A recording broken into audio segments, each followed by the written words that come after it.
Hello and welcome to Our Time. Thank you so much. I'm glad to be here. Janice? Yes, I'm glad to be here too. Good. We've got some great things on today. We always have great things. Of course we do, but it's Book Club Day and we've got a couple of books that we're talking about, but also something else that's very interesting. Very interesting. If you're a talker like me, it's a great way to find out how to be a talker, because if you've heard of rostrum, anywhere in Australia there are rostrum clubs, and they're a great way if you are in a position that you need to know how to talk, or you just like to go along and have lunch or maybe dinner, depending on what sort of club you're joining. So we have the president of the Rostrum Club here in South Australia. Yep. And he'll be telling us more about that. But right now, here's Sue. Thanks, Malcolm and Janice. Yes, it's book club time. And if you were watching last time on the book club, you would have known that this time we're talking about Agatha Christie, the classic Death on the Nile. And I'd like to welcome my book club team members here, Tash and Jill, who are here to talk about the book, and also to see whether some of our ideas marry up with some of your ideas and maybe the way you think about it. This was such a blast from the past for me because I hadn't revisited Agatha Christie in many, many years. Did you read all of the books when you were younger, or? Yeah, she was my first introduction into crime fiction. Mine too. Yeah. I think I was probably 13, and I remember the books were smaller, probably the print, but I remember going to the library and just grabbing the next one. You couldn't get enough of them. Yeah. And back then, I think, like you say, they're your first crime novels. And I reckon my first one was really controversial now, 10 Little Niggers. Yes, yes. And then they renamed it. Yes. What was the Can't remember. Anyway, they changed it from obviously 10 Little Niggers when it went from the UK over to America. Yes. And you know, I must be pretty old because it was still. It was still, I know. And I had the little poem that coincided to how you know everyone was slowly polishing. And then there was 4, or that is. I love them. I guess as we've become older and we've read so many of them, and also it's been spoiled because now we see it on television, we see it in movies. So you're automatically looking for the red herring, if you like. You're looking for that relationship that happened 6 years ago on the boat that nobody else knows about, where there's a connection between the maid and the butler. Yeah. You know, so it's. I think it's spoiled it a little bit. I think perhaps crime has become so much more sophisticated now. We're used to watching CSI and things like that. I like, though, that because they are older now, that it's that time frame. So there's that historical sort of factor in there as well, you know. Particularly the books that she wrote where she did travel. And her husband was, I was reading, an archaeologist. So she travelled with him a lot and worked with him on site, and worked with him. But while she was there, she was taking notes for novels. And so apparently, I've not been to the Nile, but apparently this was. It's quite historical, and it's all pretty accurate of what she saw and going down the Nile. And apparently there are some boats still like that boat. I think it was called the Kanak or something like that. The boat that they went up the Nile in. Yes, yeah.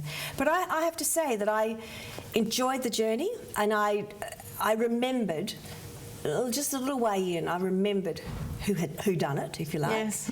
And so then it was interesting for me to be able to work out as it was going through. Oh, I see, when she did that, or when that shot went off. I still didn't work it out. Didn't you? And I knew who had done it. Yeah, yes. I couldn't work out how they had gotten away with it. It's hard to say too much, isn't it? It's quite a surprise for me too, because I'd totally forgotten who had committed the murder. I kind of got it fairly early in the piece. I think Poirot kind of tricked us a little bit. Like all the way through, he kept dropping all these little hints, and you go, "Oh, I wonder if it's that." They were kind of little red herrings because he would never say. No, even though he gives knew. you just enough to make it sort of interesting. Well, in all of his books, if it's Poirot or Marple, all of the books, the detective is usually close acquaintance or friends with the person who ends up being the murderer. Yeah, that's Have true. you noticed that? Yes. So then you start to think, okay, it's got to be one of you guys? Is it going to be the character who's helping him investigate the murder, or is it going to be one of the other characters who he's befriended? But I kept picturing the cast from the movie, so that helped you? that helped, because there are a lot of characters in this book. There were a lot of characters, and I had to keep going back and trying. And I was saying to the girls earlier, I'm just now a dedicated electronic book reader. I download them all and I read them on my Kindle because it's just so easy. It's in my bag, and every time I've got a spare time, I'm flicking through it rather than carrying a book around. So I borrow the girls when we come to talk about the book club, so I can look at the lovely cover and then flick through it. I do enjoy doing that sometimes. Yeah, but I'm still a dedicated. Are you a book reader? Absolutely. Yeah. It's got to be paper. Yeah. No, I've enjoyed doing electronically. It's just the convenience of it. And then because there were so many characters, in my copy of the book there, it had the ship's layout, so you knew what room everybody was in. Yes. So when he's talking about somebody ran this side of the deck and they did this, That side, yes. you could flick back to that front see that, section and see where they were all located. Oh, I didn't have that in mind. What do you call that? I don't know. There's a word for it. Where you've got a map in the front. No, where the places where they are on a ship. So let's talk about Agatha Christie, the style of her writing and the language. I mean, I was once again in a situation where I was looking at words thinking, well, that's not an everyday Australian language. I'm not familiar with that word, and thinking I better look that one up. Yeah, but they were written like Many years ago. 1939. When was it all? 20s or 30s? Yes, Yeah, a while I didn't ago. think they were Yes. that old. And she was a prolific writer. One of the reasons why I've not enjoyed watching, particularly Poirot, certainly Miss Marple, they've often got that one right. But Poirot is always described as this little Belgian man who's very, very petite and very perfect with the cravat and the little pink silk handkerchief, and the moustaches are all perfect. waxed And I've not seen a Poirot that's ever been filmed that looks anything like the Poirot in my head, and that bothers me. Just doesn't feel right. Yeah, it's Particularly- frustrating. And I love Peter Ustinov, but he's not Belgium. He's not. How do you say a person from Belgium? Belgium-ish. He's not from Belgium. Well, he's not Poirot anyway. Exactly. No. He's not Poirot. He doesn't get it right. No, Yeah. no. So the style. I wonder whether whether this sort of book is a book that the young ones will read. Whether they would find it interesting, as we did as 13-year-olds, well, as I did as a 13-year-old, starting to read. I definitely think they would. It's because it will grab you. That there are such good characters in there, and because you don't know until right at the end. You know, I think that's what sucks you in to want to know. Well, it's for me, to want to know what's going to happen at the end. You just keep Absolutely. reading because you're never going to There are guess. so many choices. I mean, That's who right. are you going to choose? Is it the maid, or is Yes. it the beautiful woman who's been scorned?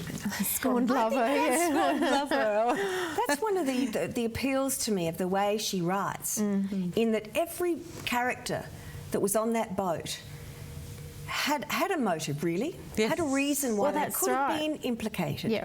Well, it was like it could have been the any 10 one of little them. niggers as well. was. Everybody in that Yes, yeah. story was guilty of a crime, and they all paid for it.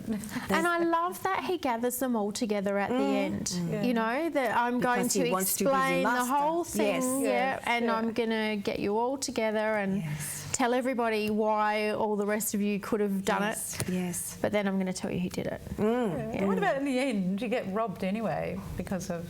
Actually, I probably shouldn't say No, how it you ends. can't. Well, But I'm not sure. We've actually had this conversation whether we're on spoiler alert, whether people who are watching now will go, oh, I better read the book, and we've spoiled it because we've told you who've done it, so we figure we can't. But I reckon probably everybody, although you didn't remember, did you? no, I did. You didn't. I didn't. Yeah. I remembered, yes, so we're not going to spoil it, but yeah, But it does all tie in nicely at the end. No, and she's ruthless. You get to know these Oh, yes. characters, and you go, she's a really jolly Oh, I know what you're yeah. talking about when they got off the boat. Oh, yes. And then She's been so hard done by. Yes. Yes, and you sort of form an association and relationship do. with these characters. With many of and all of them. a sudden they're just gone. They're just like, oh, she got shot in the head last night. That's or, right. you know, Yeah. I did feel very she got stabbed. Yes, yes. Somebody And he got poisoned. And, Yes, you know, yes. Just, oh. Yeah. No, she always ties up loose ends beautifully. And she's written plenty of books, so you never run out of them, do Well, you? my That's the favourite thing. one, I think, is either the death or the murder of Roger Ackroyd. Oh, I remember and that you long while ago. never guess. That one. No, I better get You that one never again. guess it. You know, it's when It's you very run out of clever. books to read. It's not a always good Miss to go Marple or back. Poirot It's one. not. No. It's a different one. Yeah. Murder Roger Ackroyd. Roger Ackroyd. Look at Yeah. that one. I reckon you should have great parties. Like, okay, let's have a Death on the Nile party, and you sort of read bits out of it and see who can guess who. Well, there's another idea. That's another. Always looking for new ideas. As long as on you the get book to club. dress up in the costumes, I've got Well, we're be going in to for that. continue to talk about classic novels, and the one that we've got coming up shortly is one that I don't think I've ever read, so it's interesting. But I just love to compare the different styles. So today it's been Agatha Christie's Death on the Nile. Have a look at it and go and, when you're at the library, have a look at some more of Agatha Christie's, because she does have a fascinating style and it is a good read. And you'll enjoy this one. I think it's probably one of her best, and hopefully you haven't seen the movie so you won't remember who done it. And she's Now, prolific. She is prolific, so there are plenty of them. You'll never run out. So next time on the book club, what have we got? Oh, we're going to be doing the next one, the Anita Diamond book, The Boston Girl, which is fascinating. So I hope you can join us then. That'll be up in 4 or 5 weeks' time. So I hope you can be with us then. And we'll be back just after the break with more from Malcolm and Janice. Thanks for joining us, girls. Thank you. Thank you.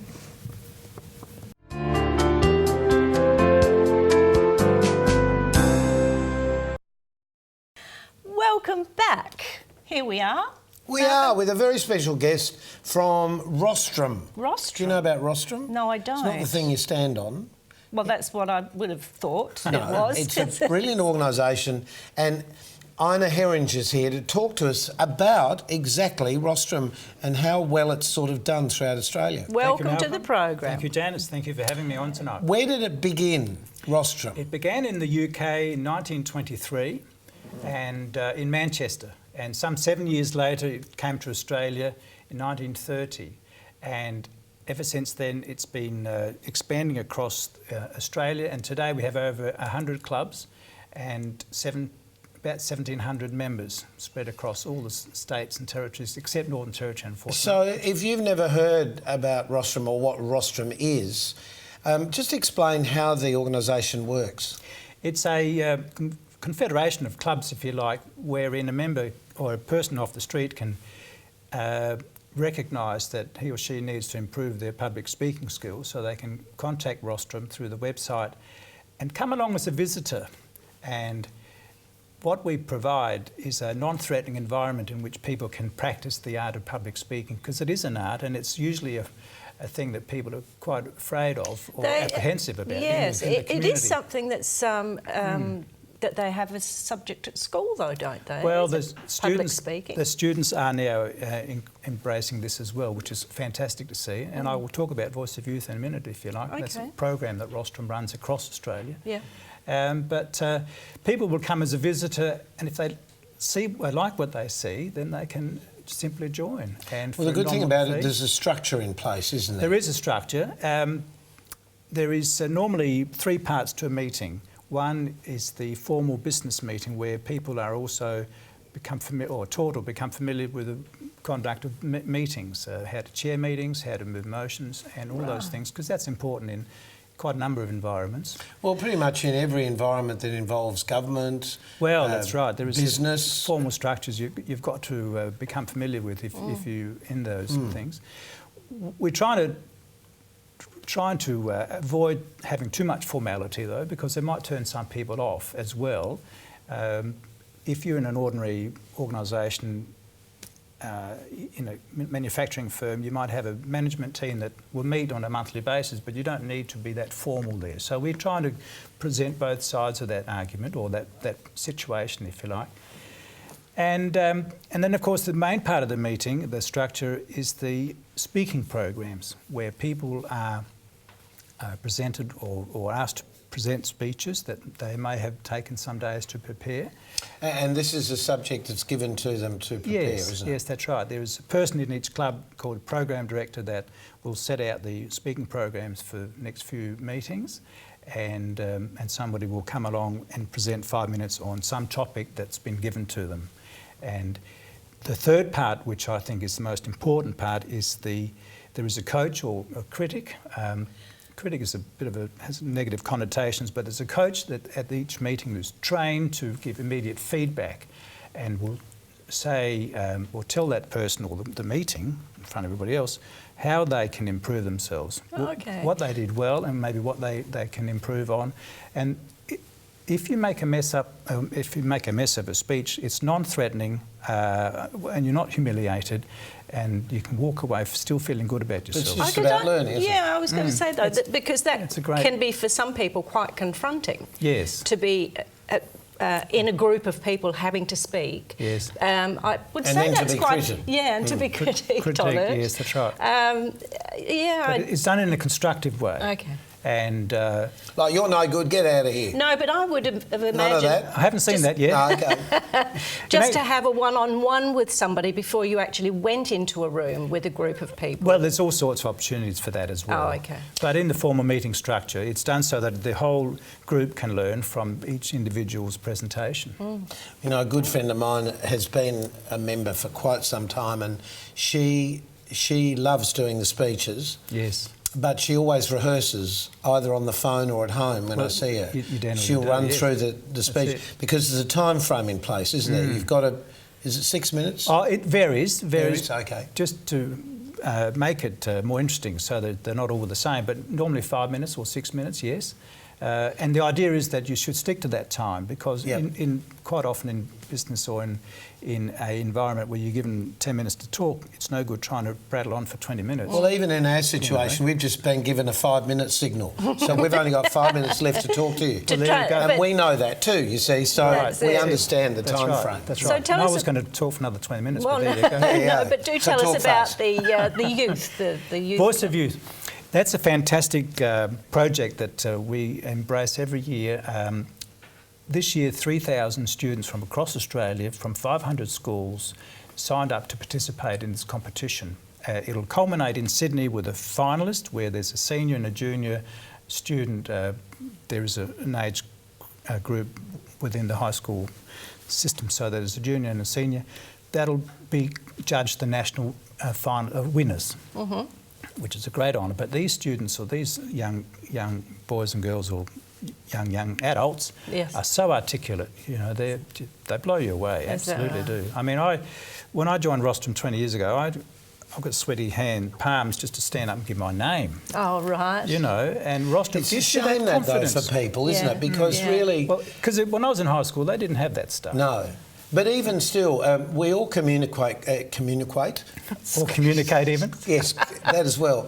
Quite comfortably together, and can make mistakes like that, and nobody sort of pays any attention. No. But suddenly, when you're up in front of an audience of people, everybody falls apart if they make a mistake. And they really, can do. there's no need to do that. It's just a matter of That's right. That's right. rabbiting on like we do. That's right. Well, that's exactly right. In a formal roster meeting, you can have your little notes, but you shouldn't rely on those, because we haven't got notes here. No. No, that's right. Sort of We seize the have moment. some vision too that we're Oh, going to yes, have a yes. look at. Let's have a look so, at Jonathan, when you're ready. what actually happens in a Rostrum Club meeting. This is a good Okay. point. Okay. So having a look at what we've got to show you, we have, to start with, well, you explain it. I know what this, because you told me before. That's right. This is a presentation we had earlier this year where we got all our people together, or 40 or 50 of our total rostrum population, to examine how business processes. We wanted to become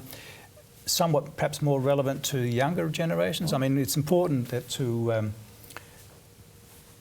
also encourage the older generation to join, because Yes. we go across all But generations. it's everybody, Okay. isn't it? Exactly Here are right. some members, And so there's obviously. 2 or 3 of us. And so this is where you usually hold your meetings in a hotel, so you can have lunch? Well, or- this was in a hotel in Adelaide, but there's the 16 clubs meet in various times and places Right. and venues. So there's a place and a time for everybody. Yes, And this is generally. the sort of thing you could expect if you're making a speech, to be looking just like this Yes. gentleman here, Indeed, that's correct. behind the big R, Yes, that's right. Yes, standing on a rostrum, because you logo. need to be slightly elevated to be seen. Well, in this case, in actual fact, he wasn't. And, okay. But He's just got long legs. that's it.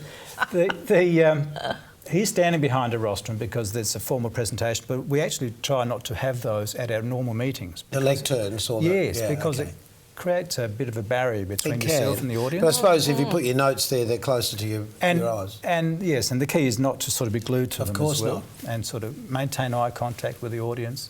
And, Now, this is, we were saying it is in every state. Yes, it is. The clubs. Yes. International. Well, it is international. Almost. I'm not sure. No, it's not international. I'm not sure whether it's still going in the UK, quite frankly. But it's, Oh, really? No, I don't know about that. But it certainly is here, very strong in Australia. It is very strong. And it over was the years, also I've New known a lot of Zealand. people who have actually started in Yes. their business sort of rise to the top. Yes. The cream Oh. to the top by actually being part of Rostrum. It helps your careers immensely if in that sort of environment. We had a resignation last week of a gentleman who decided not to stay in Rostrum anymore, but he was in his 95th year and had been at Rostrum for 64 years. Is that Yeah, well, my friend is 93, so Yes, that's why... right. There's so many people that join because they need to join, and then they stay in it because they love it. It's a social. It is. A You make very so many social friends. club. That's absolutely right. Make so many friends and So the if- fellowship and fun. So if I was lovely. interested in joining, what do I do? Well, certainly contact me through this channel later, or alternatively, have a look at the website, rostrum.org.au. That's a good one. Yes. There is a list of all the clubs in Australia by state, and the So information it's is all worth there. giving it a go. Fantastic. It's worth just getting online and just checking that out. Ina, thank you so much. It's really Okay. helpful to know about these things. Good. And I hope that it will give you a chance to perhaps find out if you have a hidden speech maker inside of you just waiting to pour out. What about you, Janice? Yes. Take no. it up. Oh, I don't know. No, I guess I'm used to it. I don't need to because of the performing and the singing. So That's absolutely true, no, yeah. but- Ina, yeah. thanks again. Okay, Malcolm. Thank Janice, you. thank you very much.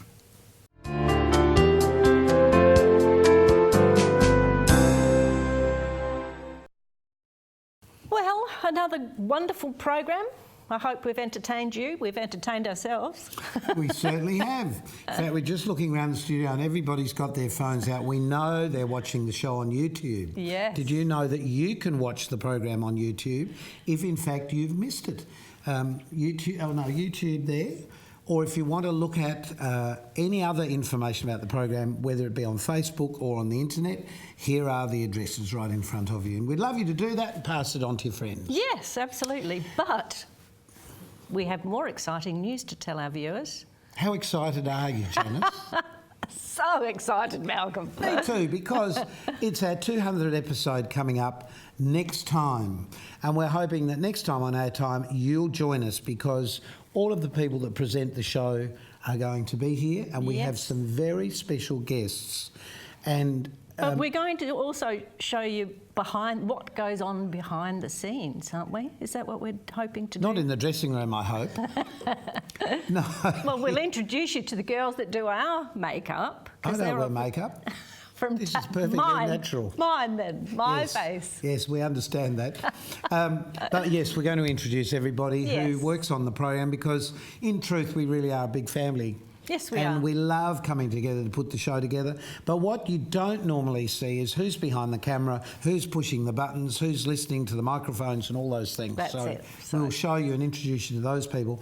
And we have some national TV stars who are both singing and performing for us. Yes. And I can let you know, Who? well, the Fernanda brothers are going to do a special little bit for us. And They were on the program recently. they were, and they are coming back to do something. And look, you have to watch next Yes. time on Our Time, our 200th episode. Please join us then. Keep yourself nice till then. Bye.